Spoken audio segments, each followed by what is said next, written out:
നിങ്ങളോട് ഞാൻ പല പ്രാവശ്യം പറഞ്ഞിട്ടുള്ളതാണ്, പല പ്രാവശ്യം. പലരും പറഞ്ഞു ഗ്യാസ് സിലിണ്ടർ തീർന്നത് അതുകൊണ്ട് ദോശയോ അപ്പോ ഒന്നും ഉണ്ടാക്കാൻ പറ്റില്ല, അല്ലെങ്കിൽ ഇൻഡക്ഷൻ കുക്കറെ തവ വെക്കാൻ പറ്റുന്നതല്ലായിരുന്നു. കാരണം ഇൻഡക്ഷൻ കുക്കറെ വെക്കുന്ന എല്ലാ തവകളും വെക്കാൻ പറ്റത്തില്ല. അതുകൊണ്ട് ദോശമാവ് വെറുതെ ആയിപ്പോയി. ഇഡലി ഉണ്ടാക്കാന്ന് വെച്ചപ്പോ ഇഡലി പിള്ളേർക്കൊട്ടും ഇഷ്ടമില്ല, അല്ലെങ്കിൽ വെള്ളയപ്പം ഉണ്ടാക്കാൻ പറ്റാതെ വന്നു എന്ന് പറയും. പക്ഷെ ഞാൻ നിങ്ങളോട് പറഞ്ഞു അതിന് വേറൊരു മാർഗം ഉണ്ടെന്ന്. പലരും ഓർത്തു ചപ്പാത്തി മേക്കർ എന്ന് പറഞ്ഞാൽ ചപ്പാത്തിക്ക് മാത്രം ഉള്ളതാണ്. കണ്ടോ ഞാൻ വെള്ളയപ്പം ഉണ്ടാക്കുന്നേ, കണ്ടോണേ.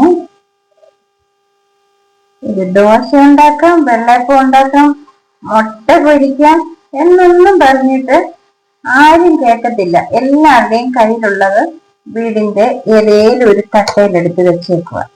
ഞാൻ ലൈവായിട്ട് കാണിക്കുകയാണ്. എന്നിട്ട് നിങ്ങൾ തീരുമാനിച്ച് നിങ്ങളുടെ ചപ്പാത്തി മേക്കർ വീട്ടിലിരിപ്പുണ്ടെന്നവര് അടുക്കള ഷെൽഫിന്റെ മുകളിലാണോ വെച്ചേക്കുന്നത്, അതോ നിങ്ങള് ഇനി താഴെ എടുത്ത് വെക്കണോ?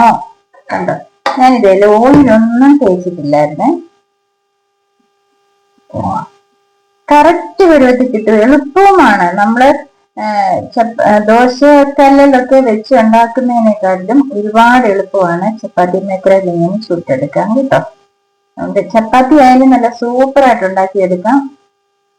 അപ്പം നിങ്ങള് ചപ്പാത്തി മേക്കർ മാറ്റി വെച്ചിരിക്കുകയാണെങ്കിൽ നല്ല സോഫ്റ്റ് മാവായിരിക്കും കേട്ടോ.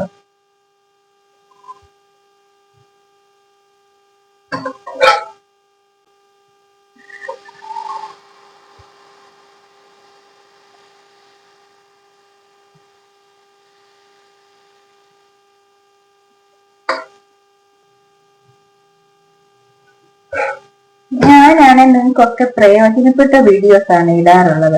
പിന്നെ ഇടയ്ക്കൊക്കെ വന്ന് ചുമ്മാ തമാശൊക്കെ ചെയ്യും, എങ്കിലും പ്രയോജനമുള്ള വീഡിയോസ് ആണ് ചെയ്യാറുള്ളത്. ഒത്തിരി പേര് കാണുന്നുമുണ്ട്.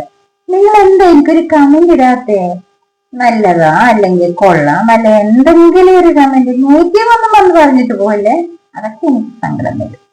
അല്ലാതെ നല്ല നല്ല കമന്റ്സ് ഒക്കെ വന്ന് പറഞ്ഞിട്ട് പോകും, അതൊക്കെയല്ലേ ഒരു സന്തോഷം. അപ്പം നിങ്ങളുടെ വീട്ടിൽ ചപ്പാത്തി മേക്കർ ഉണ്ടെങ്കിൽ നിങ്ങളിതുപോലെ എടുത്ത് ഉണ്ടാക്കണേ. മാവ് നല്ല സോഫ്റ്റ് ആയിരുന്നു.